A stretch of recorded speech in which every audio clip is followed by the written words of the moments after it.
I've lived in New Jersey my entire life, and I know lots of interesting people: artists, musicians, actors, business owners, and politicians. So my goal is to introduce some of the most interesting people who have ties to New Jersey. Either they live here, they work here, they went to school here, whatever tie I can think of. Many of these people are not well known even in New Jersey, but I'm going to change that because I'm Lucille Losapio, and this is the best of Not So Famous in New Jersey.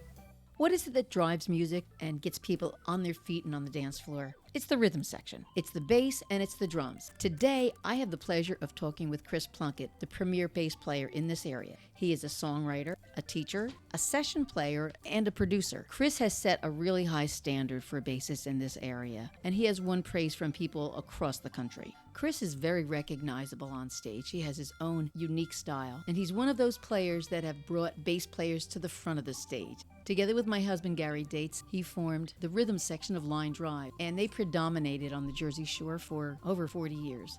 I'll ask him why he thought an instrumental fusion jazz group could make it on the Jersey Shore while the Asbury Park sound of rock and roll and the disco sound were predominating. Hello, Chris. Hi, Lucille. I am so glad to have you here today. For many years, you were the bass player in Line Drive. And of course, Gary, my husband, was also a member. But you were a founding member of the band, right? Yes. Who started it with you? Timmy Boyce. Did the band become what you expected it to be, or was the trajectory really different from what you anticipated? Ooh, that's a good question. In the beginning, it was what I expected it to be, 100%. We had a great time. We were writing, playing our own music. It was great. And then we got into becoming the wedding band thing. The wedding business was very lucrative. As you know, we did very well with that. Yeah. Things work out. It's just that you can't have both and focus on both. Yeah, it is really hard to concentrate on your creativity and your craft and make money. Yeah, that's hard to do. And you're very blessed if you can do that. We really didn't have the business sense to get the manager that we needed. And without that, there it is. So when we were doing that, trying to write and everything, we needed that person out there Finding ways to get you to make money. Yeah, the way that we wanted to. Now, what year did Line Drive start? The end of 79, I came off the road from the Hank Williams Jr. gig, and I met Timmy. We started writing little songs together and playing, and then we thought, let's start a band. So that was towards the end of 79, beginning of 1980. And there was another drummer named Kenny Rugg, and then we found Rick. So that's Rick Brunnemer, the sax player. I'm sorry, Rick Brunnemer, the sax player. Gary was a better fit, so Gary came in, and that was the band. And then we got a host of different piano players. Chris McKevitt, I think, was the first one. That was great. That was the band to me. That was the height of disco, right? Yeah, so here it is. Disco is king. What made you think that there was an audience for instrumental music? Well, we were headstrong. We liked it, and we were somewhat educated in it, each one of us. It was a pretty cool natural progression for all of us at the same time, which is unique. Like Gary, me, and Rick McKevitt were listening to the Chick Corea and the Pat Metheny's and Spyro Gyra and all those kind of bands. And we really didn't have a singer. They said, wow, we can do this really good. And we started doing that, and it hit. Yeah. Probably everybody in the world is familiar with the Asbury Park sound. Right. Bruce Springsteen, Bon Jovi, they're emblematic of the kind of music that people associate with Asbury Park. But Line Drive wasn't rock and roll, and it wasn't even close to the Asbury Park sound. So why did the band become so popular? And did the popularity of the band surprise you? I think it became popular because everyone was trying to emulate those guys. And we didn't. We were just being ourselves. And it was like, boy, nobody was playing that. And evidently, there were a lot of people that liked that kind of music. Did the popularity of the band surprise you? Oh, yes, it did. Because we had no idea at the band's popularity. Yes, I was surprised, and I loved it. And so did we all love it. We were just like besides ourselves, going, wow, this is great. People think instrumental music is just easy listening music where you have to be sitting in your living room with a glass of wine. But the music that Line Drive did, you could dance to it as well. It was instrumental, it was, I guess, fusion jazz, but it was danceable music too. So people would go to see the band and be up there dancing the whole night.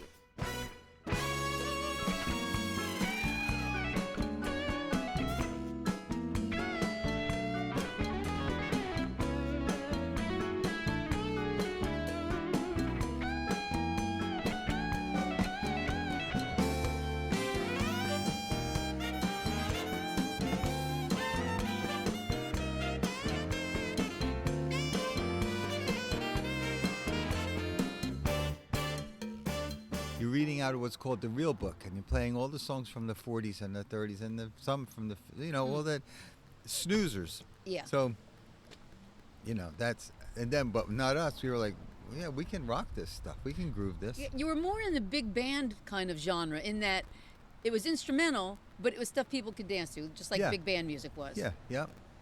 Well put. Now, at one point, there were so many venues for live music in this area that it was really hard to keep track of who was playing where. Of course, back in the day, there were those little liners at the bottom of the Asbury Park Press. But with dozens of bands, it was really a seller's market for bands. You could always get a gig. There were places that were begging you to play there. Yeah. Now, there are still bands out there playing, but it amazes me that they are making the same amount of money per night than you guys were making in the 1980s.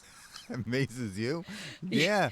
And it's like, that's all you're making? I mean, like, it was bad enough back then you didn't make very much money. This is like 20, 30 years later, and they're making the same amount. Yeah, and 20 years from now, they'll be making the same amount, I think. So knowing how the value of live music has depreciated, do you think that there is a future for live music? Well, yes, I think there is. I think it's going to be limited, especially now since the COVID thing happened. They draw a lot of people. Places don't want that, by law, can't have a lot of people right now, right? So how long is it going to take for the COVID thing to be gone, for the vaccines to work? Yeah. That'll all come back. And I think there's a future in it as long as the bands don't care to be rich.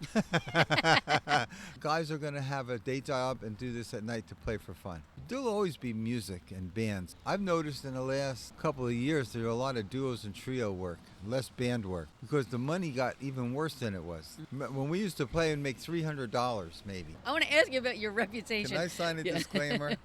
No, I want to ask you about your reputation as a bass player. You are a player of some renown. Not only in this area, you toured with Hank Williams Jr., and you've done some session work. How did you make the move between country music and instrumental fusion jazz? Well, first I was always listening to that music. Timmy Ryan was the violin player, or quote-unquote fiddle player, with Hank Jr. And he would school me, and he would say, listen to this, and he would run all these scales together, and he would play all this jazzy type music. And Tim loved all that kind of gypsy jazz music and swing music on the violin, which was close to country swing music. Really, the roots came, I think, from Ireland and Scotland, and it became bluegrass. And bluegrass, man, you had to be able to play on the ceiling. You had to master your instrument. And it was the closest thing a musician could be if he wasn't a jazz player. They were like very similar to me. So was there a big difference in the way you played between country and jazz? Oh yeah, and this is going to sound pretentious, I guess, but it all depends on the groove. There's a different groove and a different set of chords and a different head space that you have to get into. Waylon Jennings once said to my friend Tim, and then we were working on an album in the studio, he said, there's no minor chords in country music, because 3 chords in the truth, that's it. So I was good at that because of the rock and roll that I had previously learned, like the Allman Brothers stuff and the Beatles. Yeah. If you listen to early Beatles music, there was a lot of country stuff. Oh, yeah. So it all kind of crossed over, and I was just open to it. I didn't want to become just one-dimensional. Well, that's a nice segue to my next question, which is, you've played country, you've played rock, fusion jazz, R&B, rock and roll. Given the choice, what's the music that you would most prefer to be playing? If I had to pick one, well, I can't. But I like blues. I like the blues aspect of swing music that lives inside of the Allman Brothers type stuff and the country stuff, like old country music. Just nothing but feel music. I don't like pop music. I'm sorry, pop music. It's just, and modern country music to me is just pop music with a twang. Little twang, yeah. Back in the late 1980s, early 1990s, you left New Jersey and you moved to California. You had some degree of success out there as a studio musician, right? Yep. What was the biggest challenge that you faced musically when you moved back from California? The biggest challenge was, what am I going to do now? Finding work? Finding work, like it always was. Well, when I went out there, Christine and I went out there. I went to school at Musicians Institute. When I graduated that, and they hired me as a teacher. And then I used to get fed gigs. Elvis impersonators, go to Reno and play with the oldies groups like Chubby Checker and all that kind of oldie stuff. I was doing that circuit. I came back and I got back in the band. And I wasn't pushing that. I didn't call these guys up and say, I want my job back. They wanted you back. They wanted me back, and I was like honored, and I felt this is great, and there was instant work. Yeah, and Gary always talks about the incredible synergy between the players on Line Drive. Yeah. And you can feel it. Times that you guys have gotten back together, you had a reunion concert at McClune's in Asbury Park a couple years ago. It's just this This energy, it's bigger than the sum of the parts. People just really respond to it, and the Yeah. players seem to really respond to it. You guys just click immediately. It's unusual and it's magical, if I I was can just use going that to say term. magical. Yeah. We've all had this discussion amongst ourselves in the band. Where did we mess up? Because every band that's huge has that, and we had that. I think the difference is all those bands end up, they hate each other. Yeah.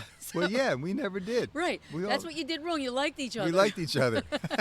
And maybe in the long run, you guys are actually better off. Yeah, that's you know, possible. because so many of these guys, they're divorced, they're drug addicts, they're dead. You guys are still here. And we still play together. Right. And I think we will still play together. Because the interaction, that was the great thing about Line Drive. We had this incredible interaction with each other.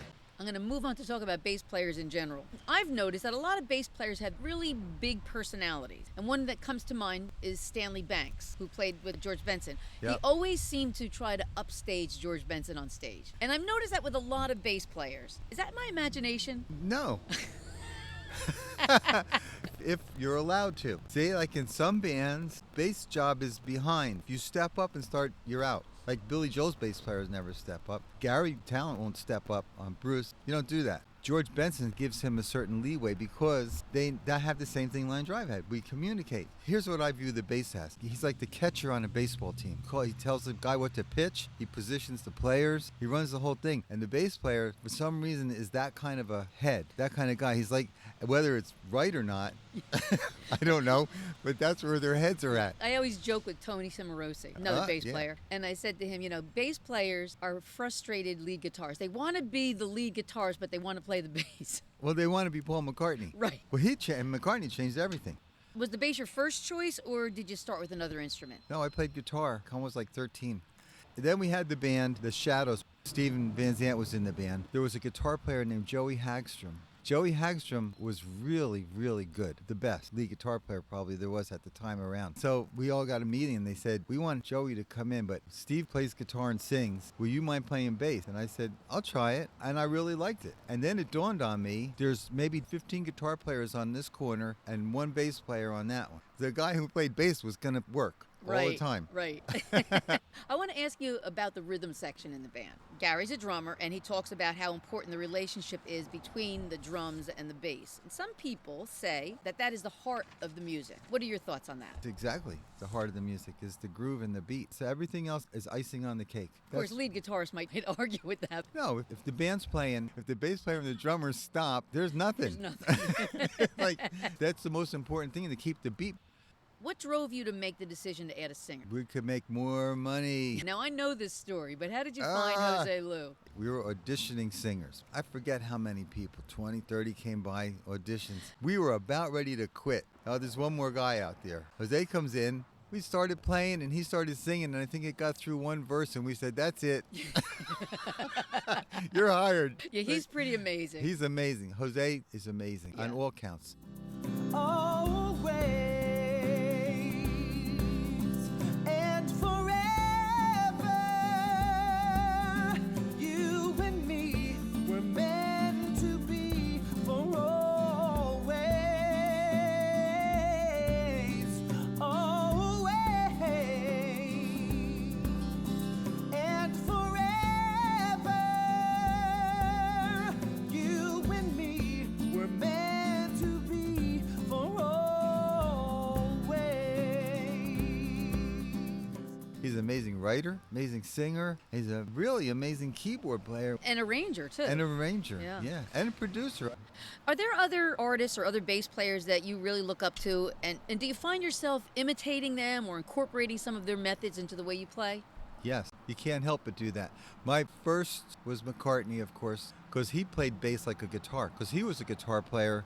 And the same thing happened to him. They went to him and said, one of us has got to play bass, and it's you. And he attacked it as being a guitar, and he stood out front.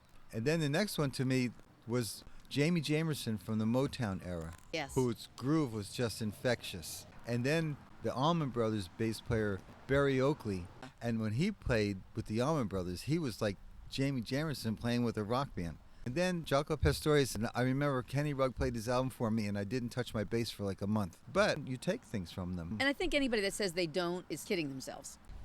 So in addition to being a player, Chris, you're also a really accomplished songwriter. How many songs have you written or co-written? Do you know? Getting near 50 or 60.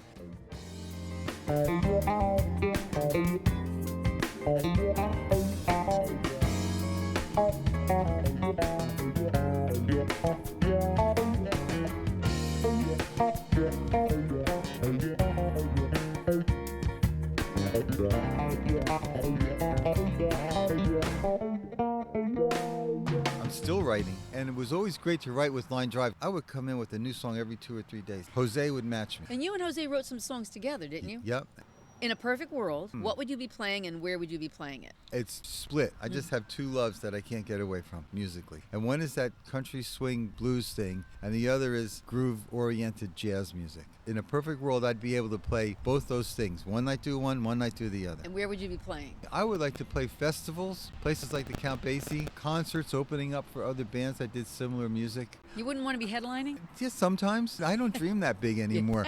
When the COVID thing happened, everybody stopped playing, right? You're so geared to the stress of going out and find the gig, going out and find the gig. Got to play the gig. I got to be there at a certain time. I got to get dressed. I got to get my equipment. I got to carry all my equipment in past these people in the restaurant, set it all up where they don't want me to be because they're eating there. The whole business, right? I did not miss any of that. And when it happened, I learned how to relax. Yeah. What would be musical hell to you? Musical hell would be stuck in the worst wedding band you could imagine. Playing the chicken dance and the electric slide and everything I can't Macarena? stand. Yeah, that would be hell.